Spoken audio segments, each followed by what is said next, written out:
Morning and welcome to 8th class of electrochemistry. Myself Abhishek Raj and you are watching class 12th chemistry. Today we are going to discuss the topic electrolysis, electrochemical cell and Faraday's law of electrolysis. So let's start the topic electrolysis. Put heading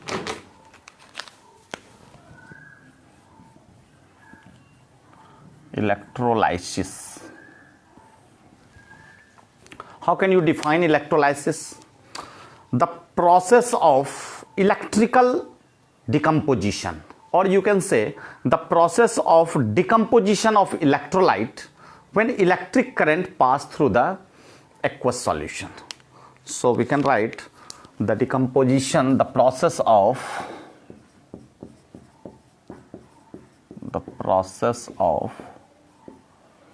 decomposition of electrolyte by passing electric current. तो हम लोग पहले भी समझ चुके हैं कि जो इलेक्ट्रोलाइसिस होता है यह एक ऐसा प्रोसेस है जिसमें इलेक्ट्रोलाइट का डिकम्पोजिशन होता है जबकि हम इलेक्ट्रिक करंट पास करते हैं. तो passing electric current through its aqueous state or aqueous form, aqueous solution. तो ये तो मेरा डिफिनेशन हो गया इलेक्ट्रोलाइसिस का. अब हम देख रहे हैं कि आखिर कौन सा सेल है जिसमें इस तरह का जो रिएक्शन होता है उसे हम देखते हैं. तो इलेक्ट्रोकेमिकल सेल पहले भी डिस्कस हो चुका है और हम लोग एज ए डिफरेंस डिस्कस किए थे इलेक्ट्रोकेमिकल सेल और इलेक्ट्रोलाइटिक सेल. तो हम लोग आज पढ़ने जा रहे हैं electrolytic cell. So let's heading electrolytic cell. Electrolytic cell those cell in which electrical decomposition occurs using electric current. तो पहले हम लोगों ने पढ़ा था कि जो इलेक्ट्रोकेमिकल सेल है और इलेक्ट्रोलाइटिक सेल है इस दोनों में डिफरेंस किया था, जिसमें मुख्य बातें जो इलेक्ट्रोकेमिकल सेल था उसमें दो चैम्बर हम लोगों ने लिया था, सॉल्ट ब्रिज था, दो इलेक्ट्रोड दो सेपरेट चैम्बर में हमने लिया था और दोनों को जो है हम कनेक्ट किए थे वोल्ट मीटर के सहारे.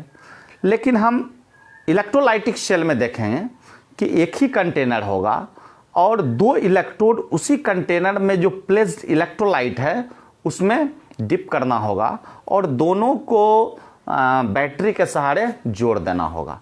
हमने देखा था कि इलेक्ट्रोकेमिकल सेल में रेडॉक्स रिएक्शन होता है और स्पॉन्टेनियस रेडॉक्स रिएक्शन होता है और जिसके कारण कि हम इलेक्ट्रिक करंट कंटिन्यूअसली अवेलेबल करा पाते हैं. लेकिन वही हम इलेक्ट्रोलाइटिक सेल में देखते हैं उस इलेक्ट्रिक करंट को यूज किया जाता है और केमिकल रिएक्शन कैरी आउट कराया जाता है. तो हम यहाँ देखने जा रहे हैं इलेक्ट्रोलाइटिक सेल. तो एज ए डिफिनेशन हम कह सकते हैं कि those cell in which electrical decomposition occur using electric current. So we can write those cell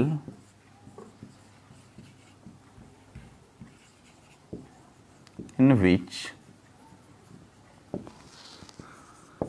electrical decomposition occurs using electric current.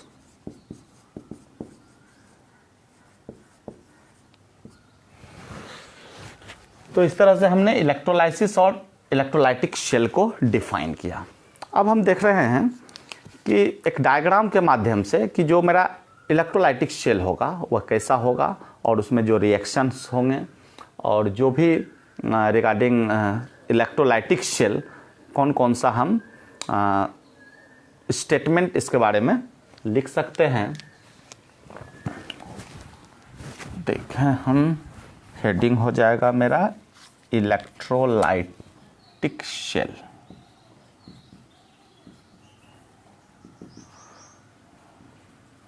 तो इलेक्ट्रोलाइटिक शेल पहले हम डायग्राम बनाएं, इधर बना दे रहे हैं डायग्राम। ये मेरा एक कंटेनर है जिसमें हम इलेक्ट्रोलाइट यूज़ किए हैं, और इसमें 2 इलेक्ट्रोड हमने लिया है।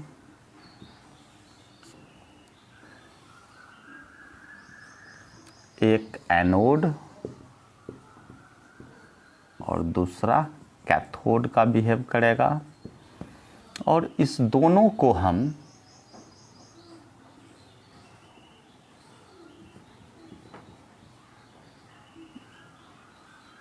बैटरी के सहारे जोड़ देंगे।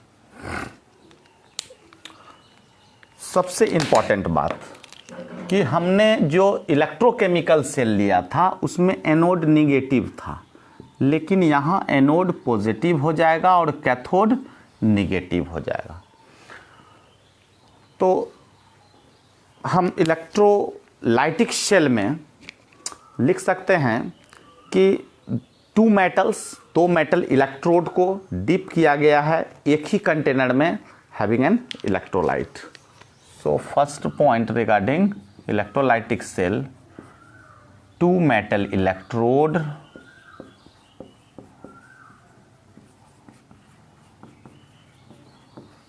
electrodes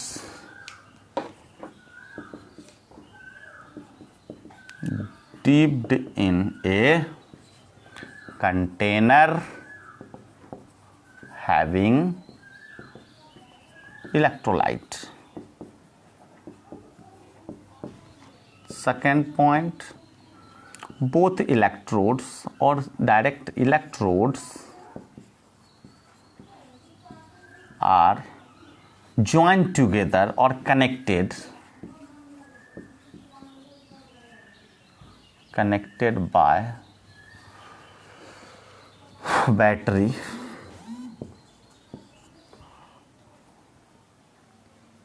थर्ड पॉइंट, और यहाँ और ज़्यादा अच्छा हो जाएगा, द टर्मिनल्स ऑफ इलेक्ट्रोड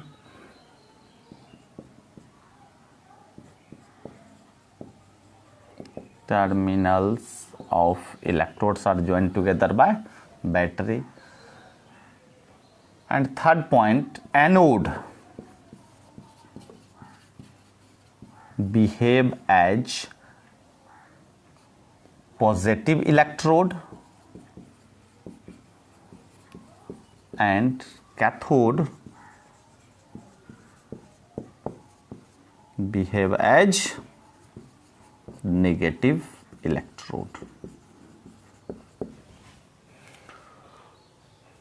तो हम इजीली समझ चुके हैं कि एक कंटेनर लेंगे, उसमें 2 इलेक्ट्रोड लेंगे, इलेक्ट्रोलाइट लेंगे, दोनों इलेक्ट्रोड को हम कनेक्ट कर देंगे बैटरी के सहारे।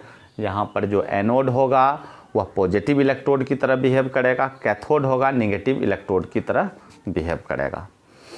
हम यहाँ देखने जा रहे हैं कि जब इलेक्ट्रिक करंट हम सप्लाई करते हैं तो इलेक्ट्रिकल डिकम्पोजिशन होता है, और जो पॉजिटिव आयन है वो कैथोड के तरफ अट्रैक्टेड होगा, और जो निगेटिव आयन है वह एनोड के तरफ अट्रैक्ट होगा। तो हम लिखेंगे as a result of electrical decomposition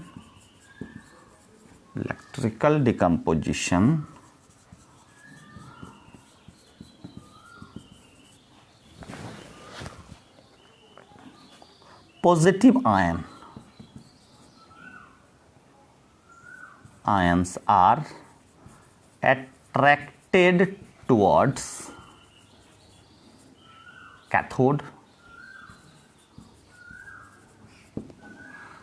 and negative ions are attracted towards anode.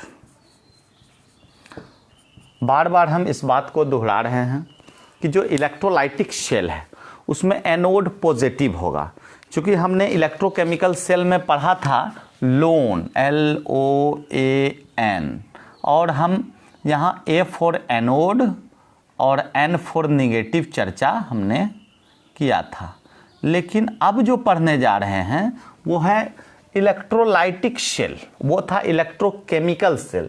अब यहाँ एनोड पॉजिटिव होगा और एनोड पॉजिटिव होने के कारण जो मेरा निगेटिव आयन होगा वो अट्रैक्टेड होगा टुवर्ड्स एनोड, और जो मेरा पॉजिटिव आयन होगा वो अट्रैक्टेड टुवर्ड्स कैथोड। अब हम एक एग्जांपल ले रहे हैं। पहले जनरलाइज रिएक्शन के रूप में हम लेते हैं, इसे मिटा दें, डायग्राम रहने देते हैं।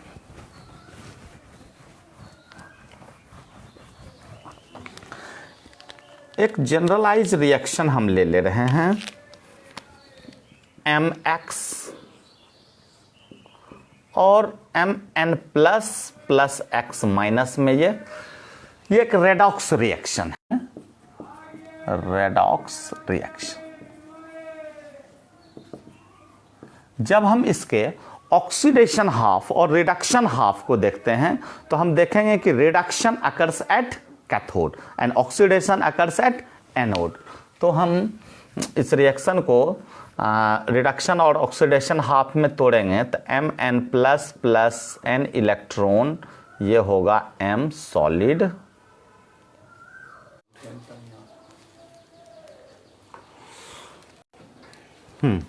तो हम बात कर रहे हैं एट कैथोड मेरा गेन ऑफ इलेक्ट्रॉन हुआ और at anode loss of electron हुआ।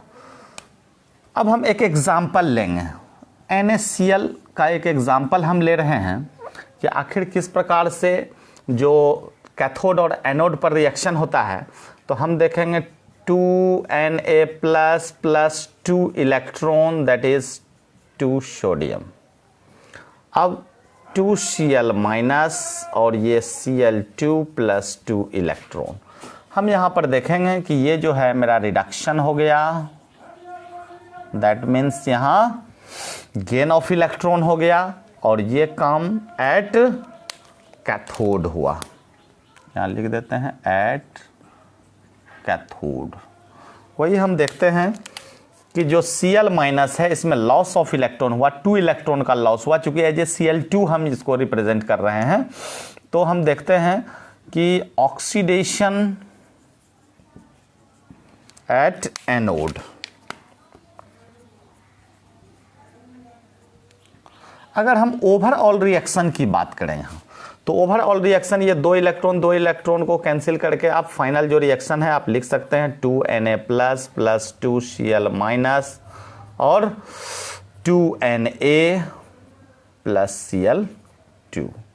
इस रिएक्शन में समझने वाली बात यह है कि जो मेरा सोडियम आयन होगा that is attracted towards cathode and chlorine attracted towards anode. So we can write here,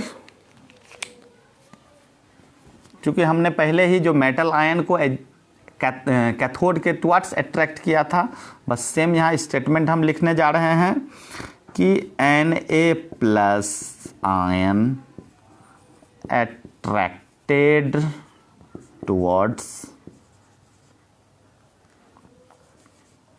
cathode and Cl chloride ion attracted towards anode।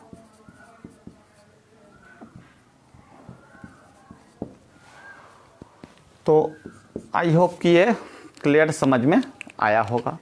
अब हम देखेंगे कि जो प्रोसेस ऑफ इलेक्ट्रोलाइसिस है, the process of electrolysis is governed by Faraday,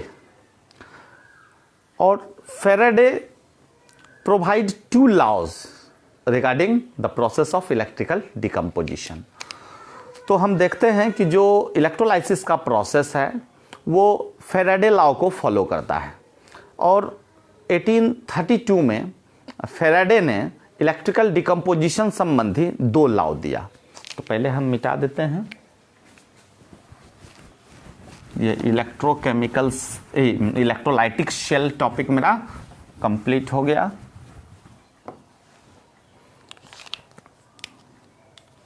तो हम लिखेंगे electrolysis, the process of electrolysis, the process of electrolysis is governed by Faraday law.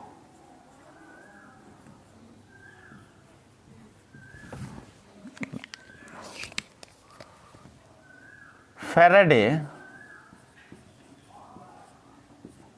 in 1832 provide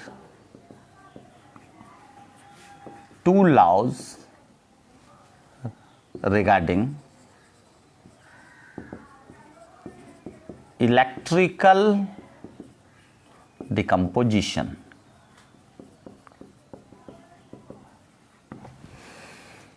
First law,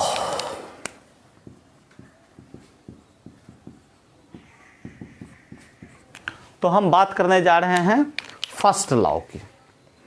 तो फर्स्ट लॉ कहता है कि जो amount of substance deposited और liberated at electrode, electrode पर जो अमाउंट ऑफ सब्सटेंस डिपोजिट होता है या लिबरेट होता है, that is directly proportional to the quantity of electrical charge passing through the electrolyte.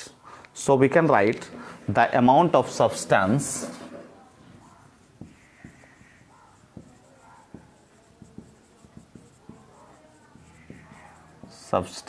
deposited or liberated. Amount of substance जो कि डिपोजिट और लिबरेट हो रहा है is directly proportional to the quantity of electrical charge.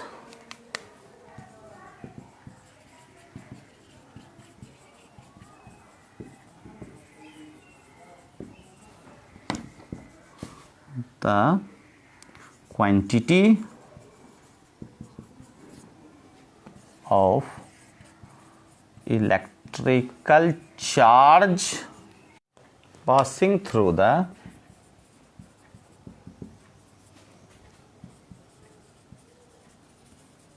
electrolyte. हम समझने का प्रयास करते हैं कि जो अमाउंट ऑफ सब्सटेंस डिपॉजिट और लिबरेट हुआ है, ठीक है, वह डायरेक्टली प्रोपोर्शनल होगा क्वांटिटी ऑफ इलेक्ट्रिकल चार्ज.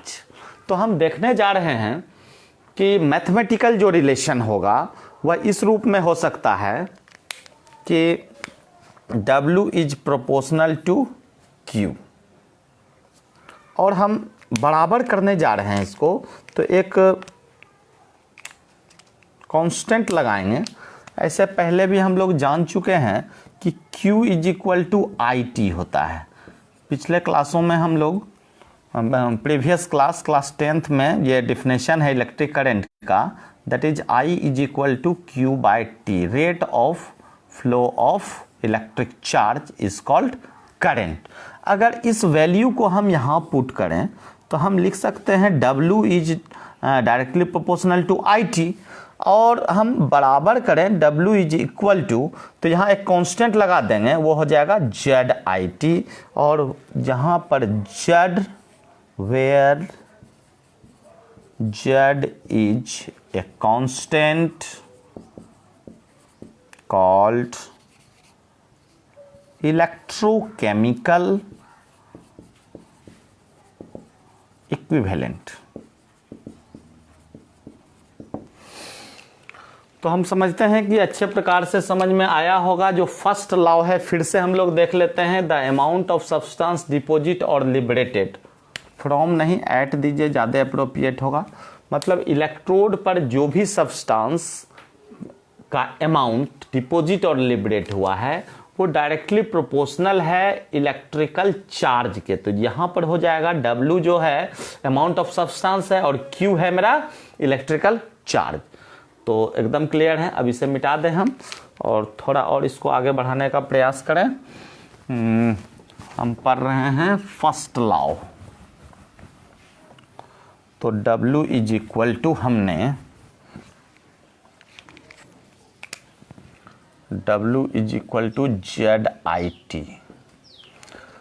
तो हम इसको दो कंपोनेंट्स में तोड़ देते हैं। W1 is equal to Z1IT तो लिख सकते हैं और हम W2 is equal to Z2IT भी लिख सकते हैं।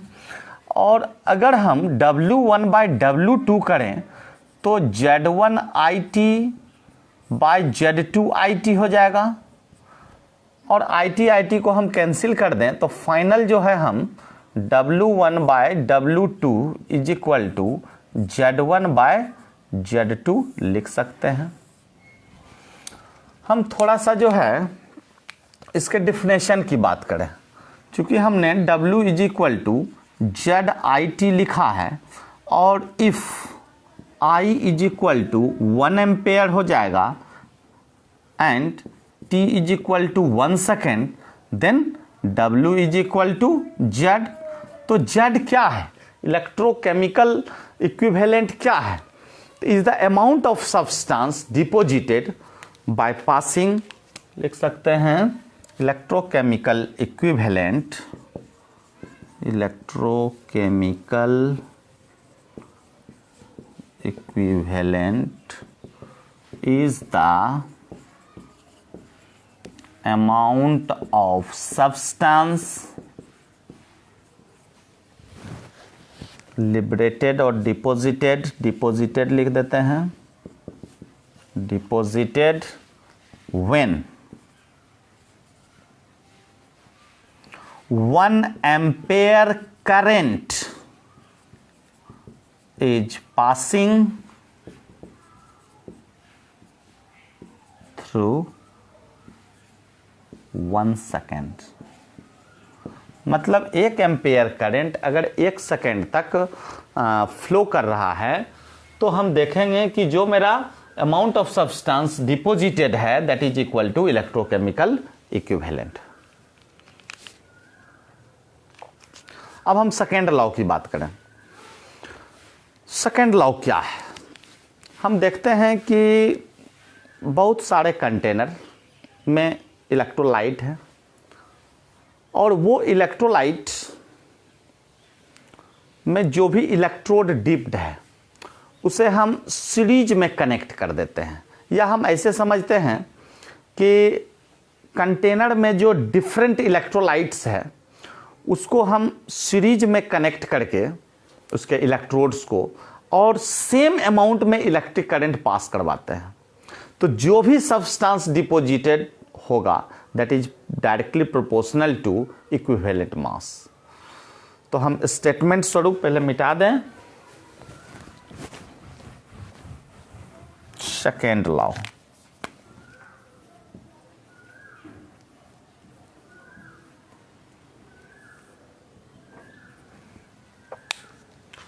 different or we can write when the same quantity of electricity is passed through, when the same amount of electricity passed through different electrolytes connected in series, the amount of substances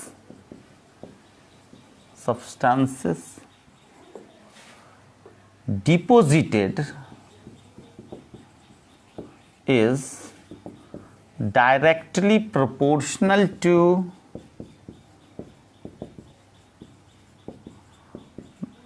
the equivalent mass, and mathematically we can write W is directly proportional to E, where E is equivalent mass and W is the amount of substance. तो हमने देखा कि जो amount of substance deposit और liberate हो रहा है electrode पर, वह उसके इक्विवेलेंट मास के डायरेक्टली प्रोपोर्शनल है. तो अगर हम इक्वल करें तो एक कांस्टेंट लगा देंगे के ई. अब हम इसके कंपोनेंट को तोड़ने की बात कर रहे हैं. अगर हम W1 लिखें दैट इज इक्वल टू के E1 लिख सकते हैं, और वही हम W2 लिखें दैट इज इक्वल टू के E2 हो जाएगा. और ठीक उसी प्रकार हम W1 बाय W2 करेंगे तो मेरा के E1 बाय के E2 हो जाएगा. और के को हम फाइनली कैंसिल कर दें तो जो मेरा रिलेशन निकल करके आएगा वो आ जाएगा W1 by W2 is equal to E1 by E2. Clear है. अब हम फिर जो मेरा फर्स्ट फैराडे का लॉ कह रहा था कि that is W1 by W2 is equal to Z1 by Z2, तो हम इससे कोरिलेट करेंगे कि फ्रॉम फर्स्ट लॉ हम देख रहे थे W1 by W2 is equal to Z1 by Z2. तो हम फाइनल ये लिख सकते हैं कि W1 by W2 is equal to Z1 by Z2 is equal to E1 by E2. यहाँ तक हम समझते हैं कि सारा बात क्लियर हो गया होगा. अब हम देख रहे हैं कि हम दोनों कांस्टेंट को ये इक्विवेलेंट मास को रिलेट करते हैं हम केमिकल इलेक्ट्रोकेमिकल इक्विवेलेंट से. तो हम Z is proportional to E लिख सकते हैं. मिटा देते हैं पहले से, जो फाइनल रिलेशन है उसे रहने देते हैं. हम यहां से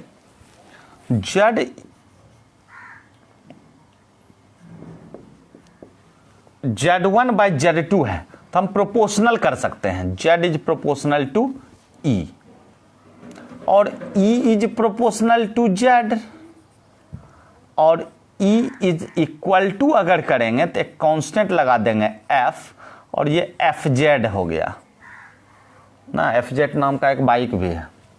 तो F फॉर फैराडे. यहाँ जो F देख रहे हैं हम कि वो मेरा एक कांस्टेंट है. Here F is constant that is equal to Faraday.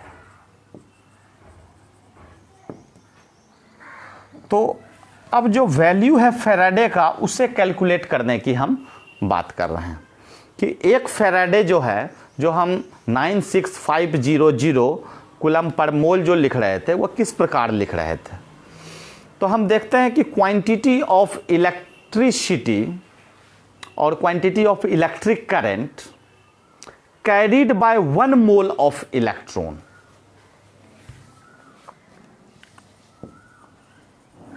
Quantity of electricity carried by 1 mole of electron, that is equal to 1 Faraday. अब बात करने जा रहे हैं कि 1 Faraday is equal to 6.022 into 10 to the power 23 पर मोल,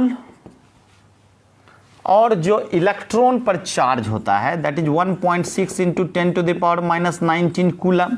और इस दोनों को हम मल्टीप्लाई करेंगे तो वो लगभग मेरा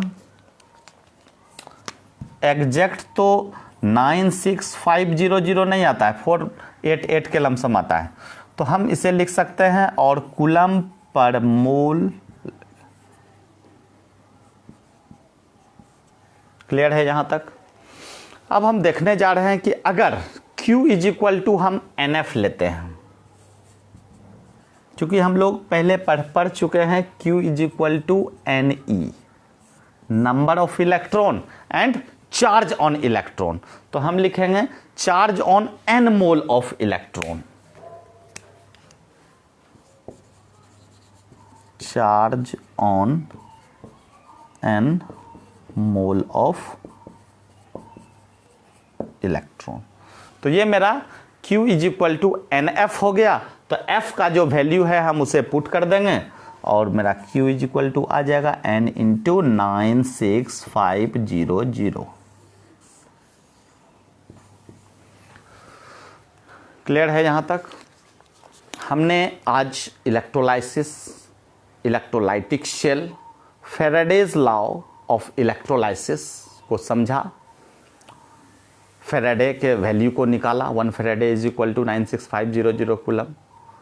तो 2 क्लास और लग सकता है इस चैप्टर में, तब ये मेरा समाप्त हो जाएगा। तो आज मेरा 8वां क्लास था और हम समझते हैं कि 9वां और 10वां 10th क्लास तक जो है ये चैप्टर मेरा समाप्त हो जाएगा। तो बने रहें इसी तरह। सबसे ज़रूरी है कि आप शेयर करें वीडियो को। जब शेयर करेंगे तो ज़्यादा से ज़्यादा लोगों तक यह क्लास का जो वीडियो है वह पहुंच पाएगा।